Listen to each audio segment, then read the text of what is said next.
السلام علیکم ورحمۃ اللہ۔ ناظرین، آپ نے کبھی سنا ہے کہ ایک پیالہ دودھ ہو اور درجنوں لوگ اپنی ضرورت اس سے پوری کر لیں اور پھر بھی وہ ختم ہونے میں نہ آئے؟ یقیناً ایسا واقعہ رونما ہو چکا ہے۔ میں انشاءاللہ اس کی ڈیٹیل آپ کے سامنے رکھتا ہوں۔ اس دنیا میں انتہائی بابرکت ہستی حضرت محمد صلی اللہ علیہ وسلم کا دور ہے۔ صحابہ یقینی طور پر معاشی لحاظ سے جن پریشانیوں کا شکار رہتے تھے، ان میں سے ایک بڑا طبقہ اصحاب صفہ کا، یہ بہت ہی زیادہ معاشی طور پر تکلیفوں سے، پریشانیوں سے گزرنے والا طبقہ تھا۔ انہی میں سے ایک بڑے عظیم جلیل القدر صحابی ہیں ابو ہریرہ رضی اللہ تعالیٰ عنہ۔ کہتے ہیں بھوک کی وجہ سے بعض اوقات میری یہ حالت ہو جایا کرتی تھی کہ مجھے تو ایسے لگتا تھا کہ اپنا بیلنس قائم رکھنے کے لیے پیٹ پر پتھر باندھنا پڑے۔ بہرحال ایک ایسا ہی دن میری زندگی میں آیا، انتہائی شدید بھوک میں مبتلا تھا کہ میرے قریب سے دو عظیم اور جلیل القدر صحابہ گزرے تو میں نے ان سے ایک آیت مبارکہ کی تفسیر روٹین میں پوچھی، جس میں یہ تاثر تھا کہ وہ لوگ اللہ کی رضا کے لیے دوسروں کو کھانا کھلاتے ہیں۔ اصل میں توجہ کروانا چاہتا تھا کہ مجھے بھوک لگی ہوئی ہے، لیکن میری خودداری اور میرا انداز ایسا تھا کہ خودداری بھی قائم رہے، ضرورت بھی پوری ہو جائے۔ یقیناً صحابہ بہت زیادہ خوددار تھے۔ اسی دوران ابو ہریرہ رضی اللہ تعالیٰ عنہ فرماتے ہیں رسول اللہ صلی اللہ علیہ وسلم میرے قریب سے گزرنے لگے تو میں نے یہی بات آپ کے سامنے رکھی۔ آپ نے کہا ابو ہریرہ آؤ میرے ساتھ آؤ۔ آپ مجھے ساتھ لے کے ایک گھر میں چلے گئے۔ اس گھر میں جب آپ داخل ہوئے تو مجھے بھی داخلے کی اجازت مل گئی۔ تو گھر والوں نے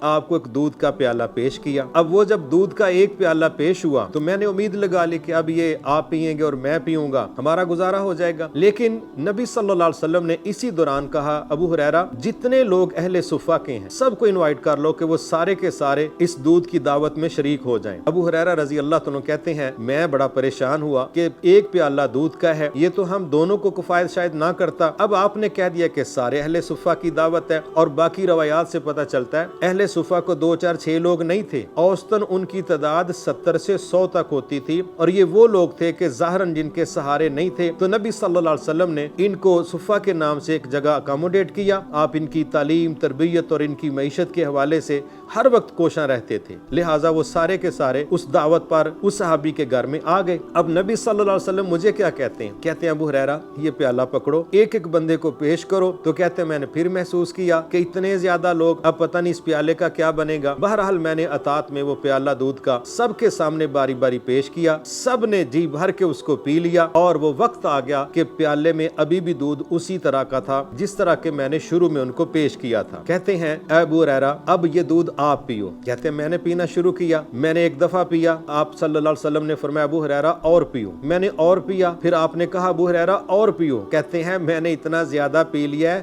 اے اللہ کے نبی صلی اللہ علیہ وسلم، مجھے تو لگتا ہے کہ اب میری یہ انگلیوں کے پوروں سے نمایاں ہونا شروع ہو جائے گا، واضح ہونا شروع ہو جائے گا۔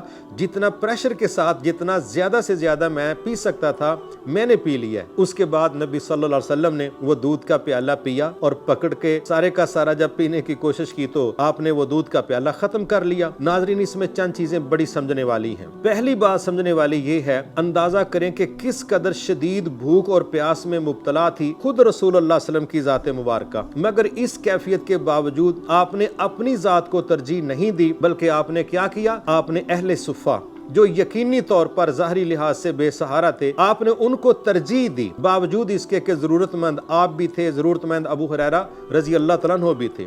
دوسری چیز میں یہ سمجھتا ہوں کہ دنیا میں صحیح معنوں میں اعلیٰ اخلاق اور ظرف والے لوگ وہی ہیں جن کے متعلق اللہ تعالیٰ نے باقاعدہ قرآن مجید میں فرمایا وَيُؤْثِرُونَ عَلَىٰ أَنفُسِهِمْ وَلَوْ كَانَ بِهِمْ خَصَاصَةٌ۔ یہ صحابہ کا وصف تھا کہ وہ خود ضرورت مند بھی ہوتے پھر بھی دوسرے کو ترجیح دیتے۔ جس طرح کہ وہ معروف واقعہ آتا ہے کہ ایک صحابی نے اپنی بیوی کے ساتھ پلان کر کے وہ رات کو چراغ بجھا کے تو اپنے میزبان کو وہ کھانا پیش کر دیا جو سارے گھر کے لیے کافی نہیں ہو سکتا تھا، تو خود بھوکے رہے اور اپنے مہمان کو کھانا کھلایا۔ یہ تو آپ کی ٹیم کی کیفیت تھی۔ اس سے بڑا لیول نبی صلی اللہ علیہ وسلم نے پیش کر دیا، جس میں آپ نے نہ صرف قربانی دی بلکہ سب سے پہلے اپنے ساتھیوں کو دودھ پلایا، حتیٰ کہ پیٹ بھر کے انہوں نے پی لیا۔ پھر ایک اور بڑی اہم چیز جو ہمارے کلچر میں بڑی نیگیٹو ہے، میں سمجھتا ہوں کہ اس میں بھی بہت بڑی تربیت ہمیں اس واقعہ سے ملتی ہے۔ ہمارے یہاں ٹرم استعمال ہوتی ہے جی میں کسی کے ساتھ بیٹھ کے کھانا نہیں کھا سکتا، میں کسی کے برتن میں پی نہیں سکتا۔ وہ جو لفظ بولا جاتا ہے نا اس کا جھوٹا ہے، میں نہیں کھا سکتا،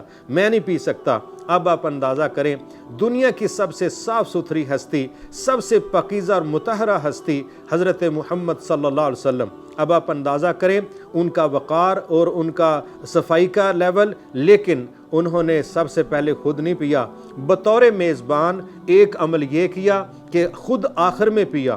دوسرا آپ نے یہ بھی ثابت کر دیا کہ درجنوں صحابہ نے جس پیالے کو منہ لگا کے دودھ پیا تھا، آپ نے پھر اسی پیالے کو آخر میں پی کے ختم کر دیا۔ اس سے یہ بات سمجھ آتی ہے کہ بطور مسلمان ہمارا صاف ستھرا رہنا بھی ضروری ہے، لیکن ایک دوسرے کے برتن میں ایک دوسرے کے ساتھ مل کے کھا لینا، اگر یہ کام رسول اللہ صلی اللہ علیہ وسلم کر سکتے ہیں تو میرا خیال ہے ہمیں بھی اپنی عادتوں کو تبدیل کرنا چاہیے۔ اس سے انشاءاللہ محبتیں بھی پیدا ہوتی ہیں اور اس سے قربتیں پیدا ہو کے معاشرہ پہلے کی نسبت انتہائی ایک دوسرے کے لیے مفید اور محبتوں والا شمار ہو سکتا ہے۔ السلام علیکم ورحمۃ اللہ۔